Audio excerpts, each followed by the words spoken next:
10 years after I died, my once gentle wife, Chloe, had become completely unhinged, threatening to tear the world apart. The system dispatched dozens of agents to pacify her, but every single one failed spectacularly. Left with no other choice, the system resurrected me. As I was thrown before her, my memory wiped clean, a stream of comments appeared before my eyes. Is the system insane? The previous agents either looked like her late husband or had the same personality, and if not that, they were handsome geniuses. None of them could even move her affection level by a single point. This guy is just average, sharing only a gender with her husband. He'll probably be dead in a day. The system explained that my name was Ethan, I was 23, and my mission was to redeem the ruthless woman who was a decade my senior, Chloe. Don't make the same mistakes as the others, it warned, or you will die. It showed me the fates of all the previous agents. None had ended well. After the screen went dark, I looked at my own plain face. In its reflection, I was so different from them. Could I really do this? The system was silent for so long, I thought I'd have to ask again. You can, it finally said, pausing for a moment. Only you can. I didn't understand what it meant. Following the system's directions, I found the San Francisco restaurant where Chloe was, but her bodyguard stopped me before I could even get close. Chloe, dressed in a red coat, sat by the window, waiting for her daughter to join her for a meal. Her eyes were downcast, not even a flicker of her gaze coming my way. Yet, as I looked at her cold, beautiful face, I was overcome with an unconscious urge to shout her name, a wave of sorrow and joy washing over me. I froze, and, before I could even process it, one of her bodyguards kicked me aside, sending me sprawling. He jabbed a finger at my forehead, his voice harsh. Don't even think about people you don't deserve. This is just a warning. Next time, it won't be this easy. The sky abruptly turned from clear to overcast, and a heavy rain began to fall. I wiped the blood from the corner of my mouth and slowly pushed myself to my feet.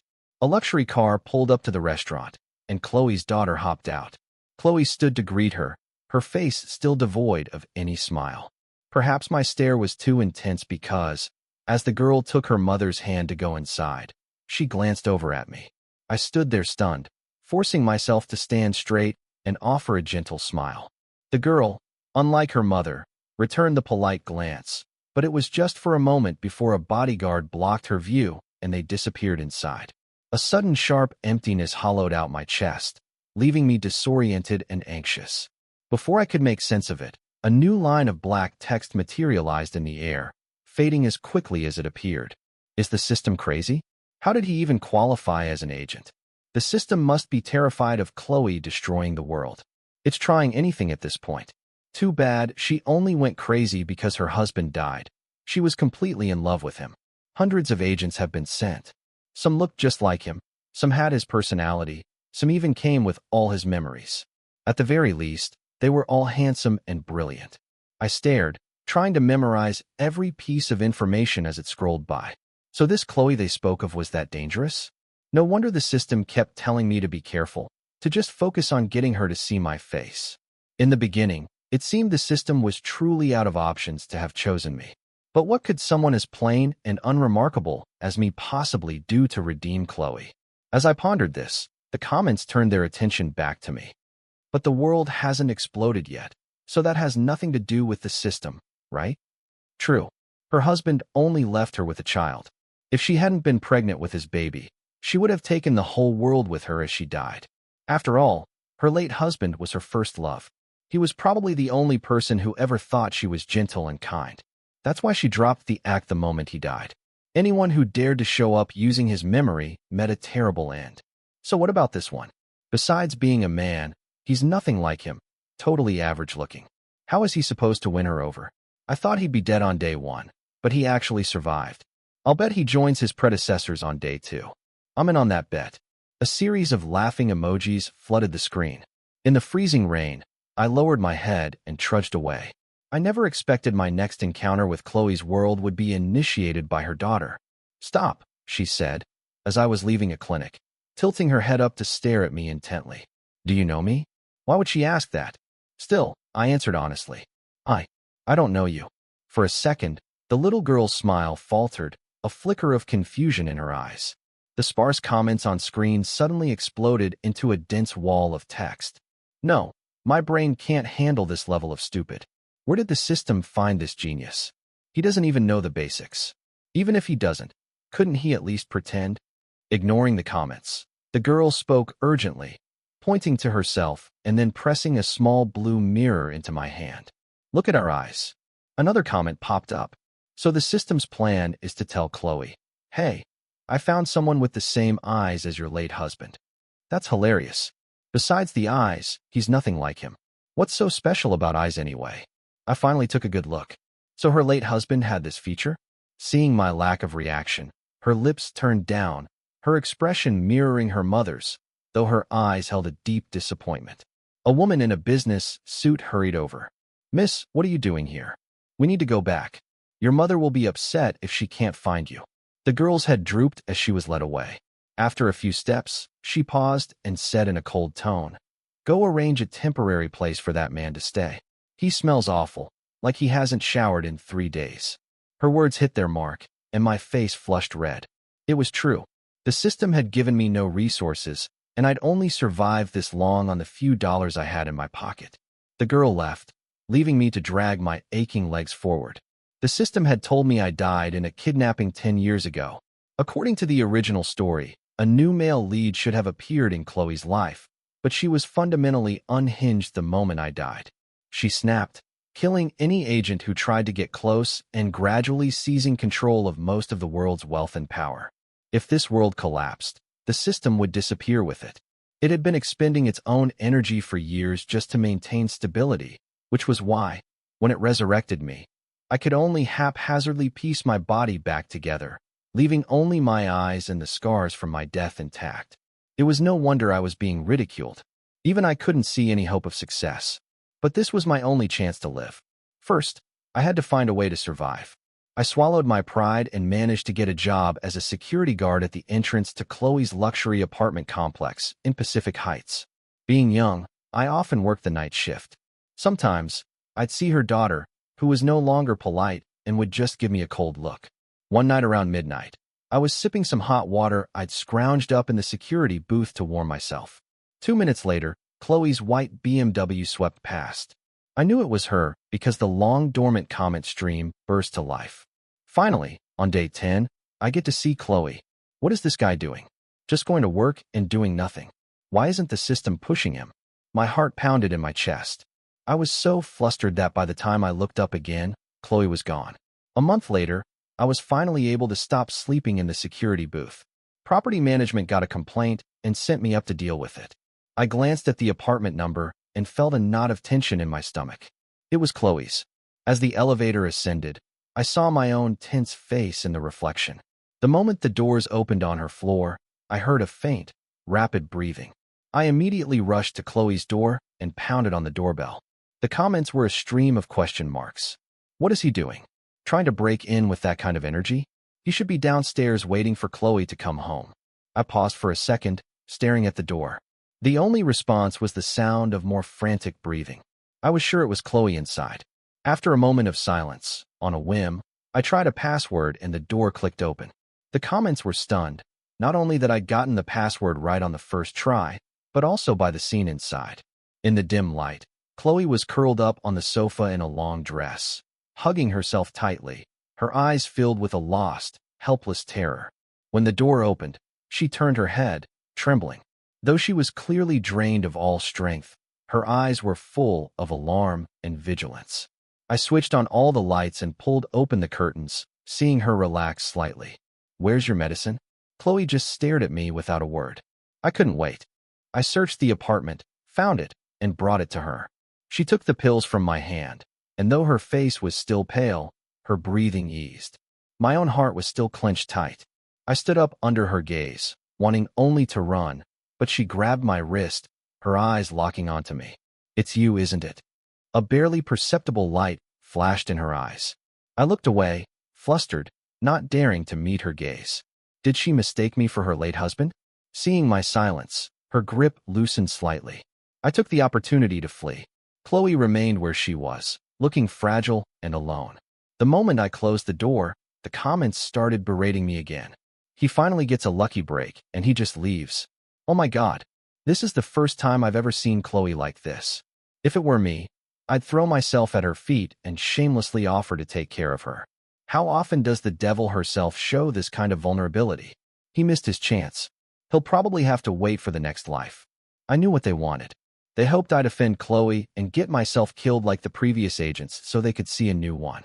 But I had a gut feeling that wasn't the right way to do this. For the next few days, Chloe didn't cause any trouble for me, contrary to their predictions. Logic told me to forget what happened, but I found myself going home more often.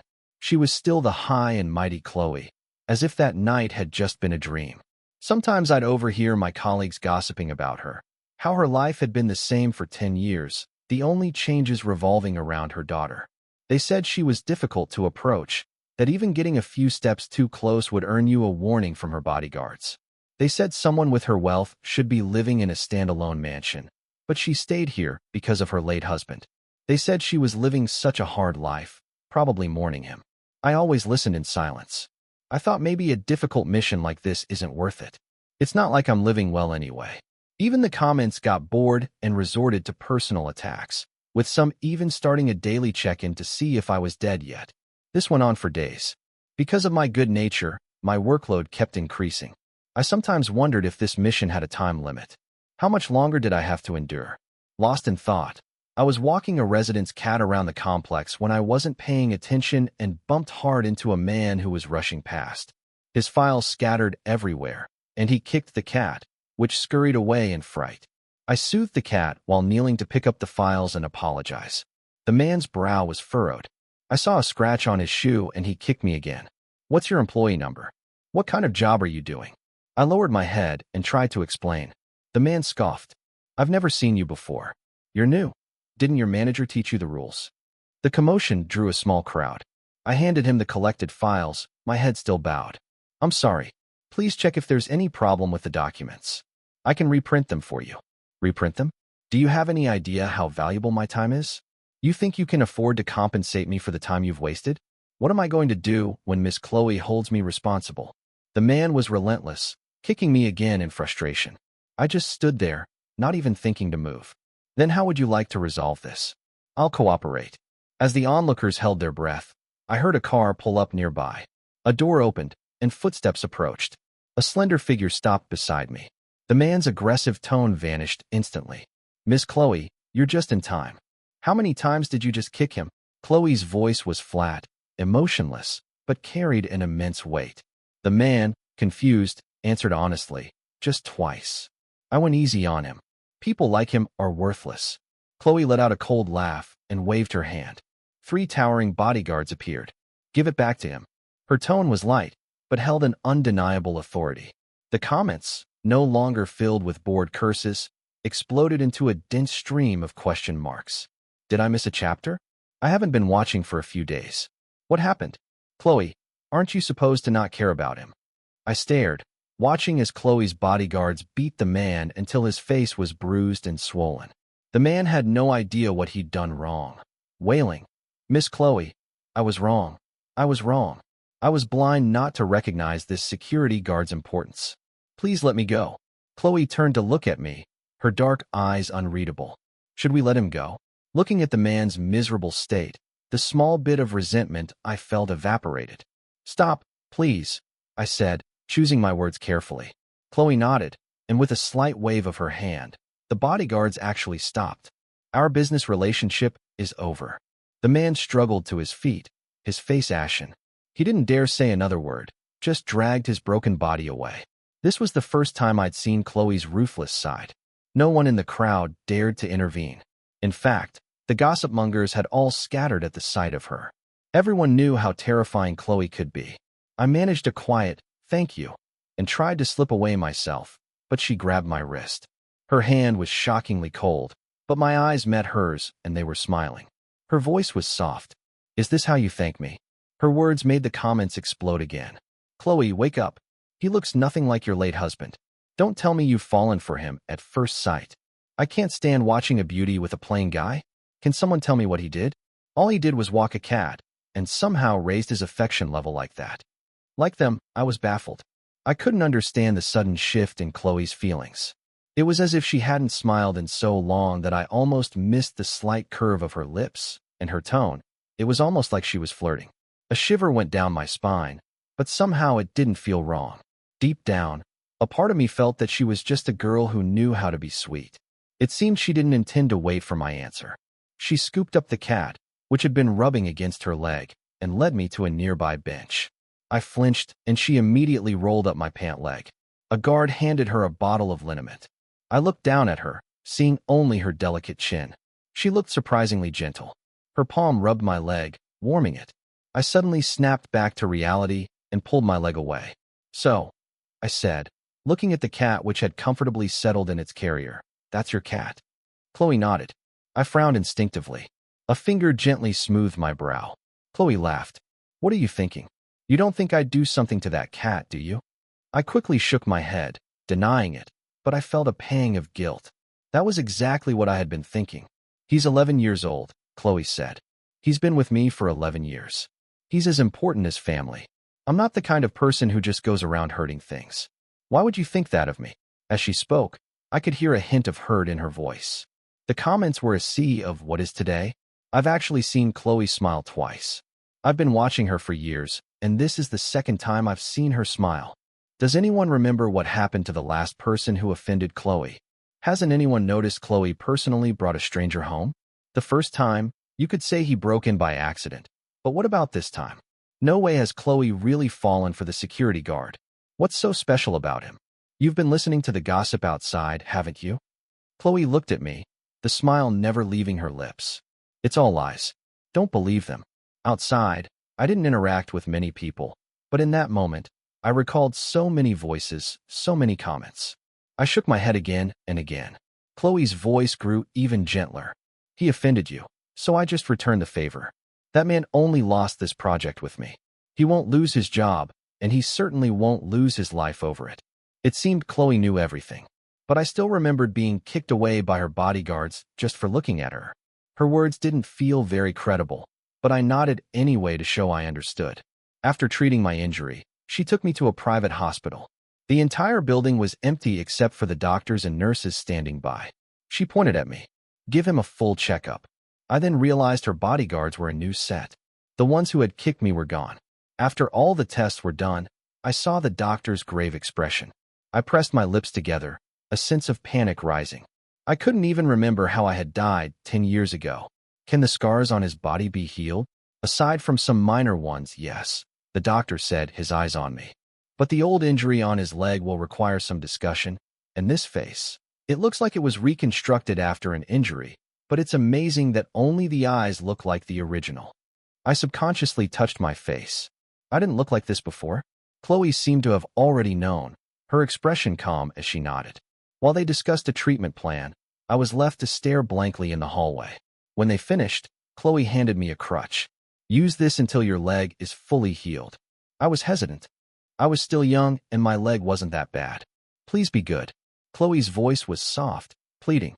I took it without thinking, as if I was fundamentally unable to refuse her requests. Seeing me take it, she was satisfied and said she was taking me home. I looked at her, incredulous. "Home?" Chloe nodded. "From now on, I'll take care of you. You don't have to live like you used to."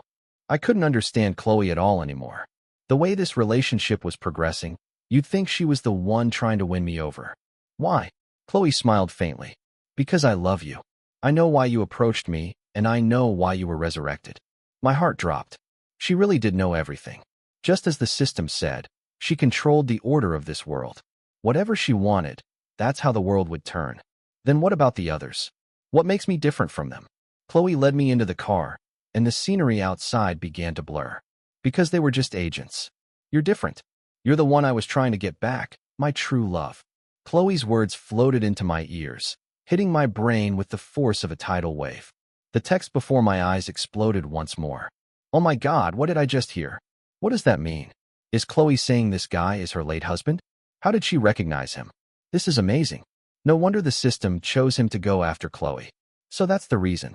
Where are all the people who were calling him useless? Speak up. Sorry, my apologies.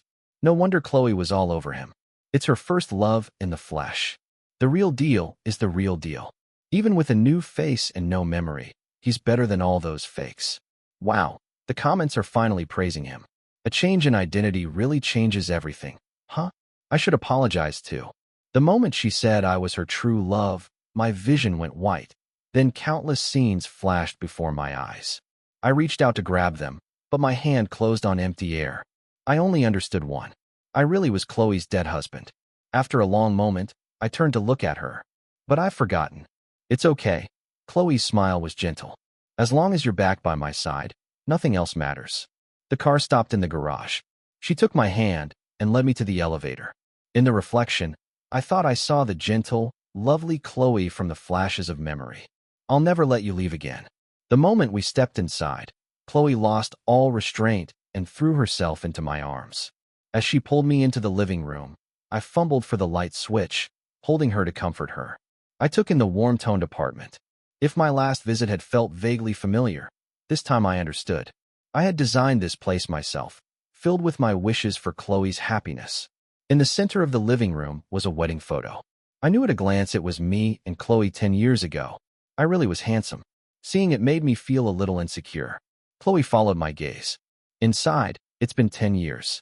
It took me 10 years to see you again. A click came from a nearby door, and someone walked out. It was Chloe's daughter, my daughter. She looked at us, stunned. I cleared my throat and sat up, trying to gently separate myself from Chloe. She wouldn't let go, clinging to me again. She's 9, not a fool. She knows a lot of things. But I still couldn't bring myself to be so intimate in front of our child, nor could I push Chloe away. The girl walked over and spoke first. My name is Lily. I'm 9. Mom said that by the time she found out she was pregnant, you were already gone. She said you died saving her during that kidnapping. The sealed memories flooded back with Lily's words. I remembered. Back then, Chloe's and my careers were just taking off. A competitor, unable to beat us, resorted to kidnapping. I found out about the plan beforehand and decided to walk into the trap myself to save Chloe, who was the original target. When the kidnappers realized I'd brought backup, they flew into a rage and took me out to sea. An explosion sent us all to a watery grave. My leg injury happened when I tried to escape. As the bomb was about to go off, I was shot. In the flash of the explosion, I had no way to escape. As Lily spoke, she burst into tears. I missed you so much too. Blood is a strange and powerful thing. Even though we had never met, when Lily ran into my arms, all I wanted to do was cry, overwhelmed with guilt for not being there to watch her grow up. If I had known you were pregnant with her, I never would have taken that risk. I'm so sorry, I whispered, holding her tight. Lily, well raised by Chloe, was a good girl. She rubbed her small head against my chest. Daddy, I'm here. Daddy, I'm here, she sobbed, her small shoulders shaking. Chloe sat beside us, watching quietly. Only when we had cried ourselves out did she speak. Okay, Lily, let your dad rest for a bit. A wave of exhaustion hit me. When I woke up again, it was evening. I opened the bedroom door to see Chloe and Lily setting the table. Daddy, Lily ran over and hugged my leg. This is Mommy's first time cooking. We were just about to wake you up. I smiled and picked Lily up, my gaze shifting to Chloe. Thank you. Even knowing they were my wife and daughter, I couldn't completely relax yet. Thankfully, Chloe understood and didn't press the issue. As we ate, I finally asked, how did you recognize me? Chloe paused. I wasn't sure when I first saw you. You look nothing like your photos, but my heart was racing. In the past 10 years, the only time it did that was when I learned you had died. But the system had sent hundreds of agents to win me over, and I wasn't sure if you were just another one of them and not the real you. Chloe took a deep breath and looked directly at me. So that day you broke into my home, I truly couldn't believe it. The door code is my birthday plus your birthday. I looked at her, incredulous. That's why I let my guard down. Do you know how practiced your movements were that day? I only developed my panic attacks after you were gone, yet you acted as if you had never left, as if I were still that naive girl by your side. I was so scared you were a fake, scared that I would wake up and you would be gone again. I couldn't truly accept you without being 100% sure. You see, that cat is very fierce. Back then, he only ever liked you. After you were gone, it took him a long time to warm up to us. So I tested it. When I saw him approach you willingly, I knew I wasn't mistaken. We both recognize you. We missed you so much, Ethan. Welcome home. Even though I hadn't remembered anything, tears blurred my vision. The cat, sensing my emotion, came and rubbed against my leg. So even if my mind forgot, my heart and my body remembered. Everything was telling me welcome home. That night, I tossed and turned, listening as Chloe told me about the past 10 years, how she raised Lily on her own. She showed me all the photos and videos of Lily from the past 9 years. I didn't know when you would come back, but I knew you'd regret missing it. So I recorded everything. On every holiday, I prepared 2 gifts for her, telling her that her daddy loved her very much and that he would come back one day. Lily was so good. She never once cried for a father. I took the tablet and clicked through the files, watching Lily at different ages. A baby staring at the camera, a little girl smiling for the lens, from barely rolling over to standing to running and calling for her mom.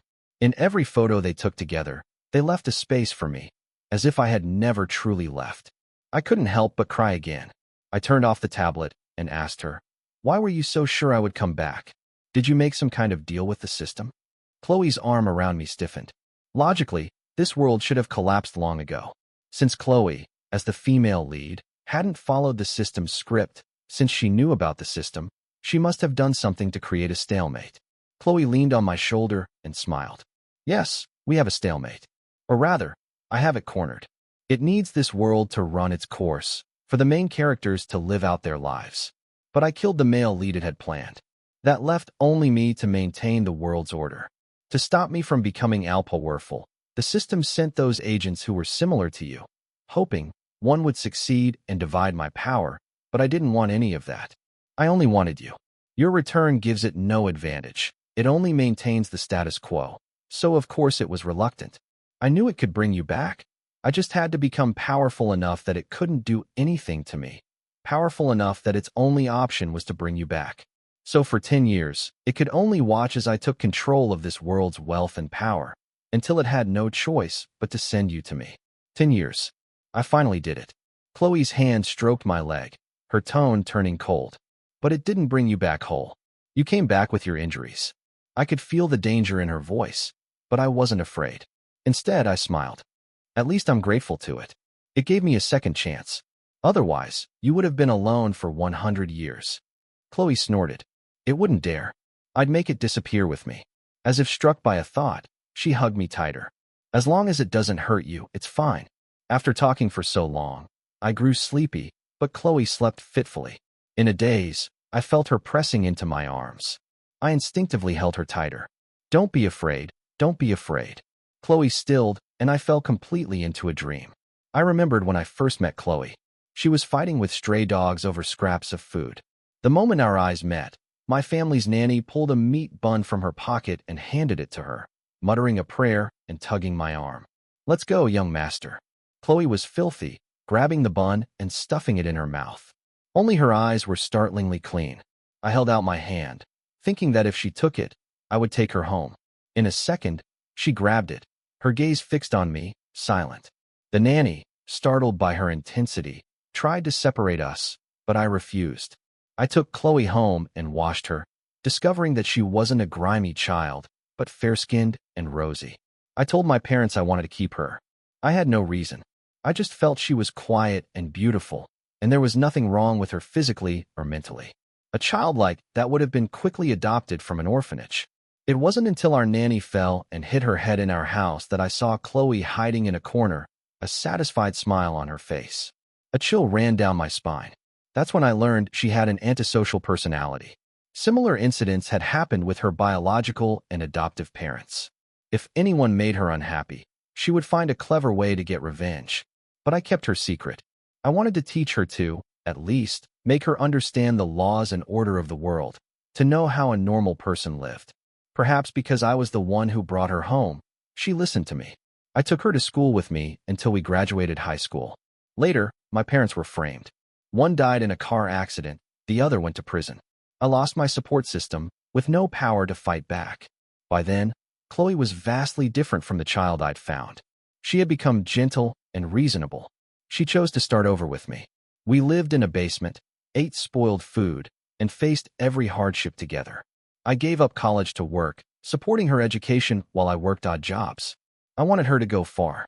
Since I had chosen to be responsible for her life as a child, I had to see it through.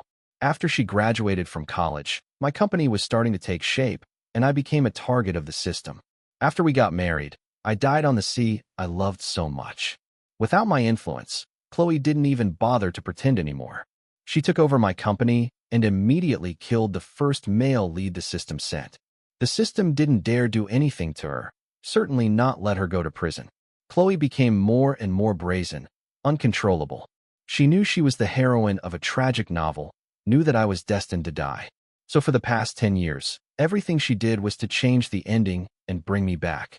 With all my memories returned, I woke with a start. It was 8 in the morning.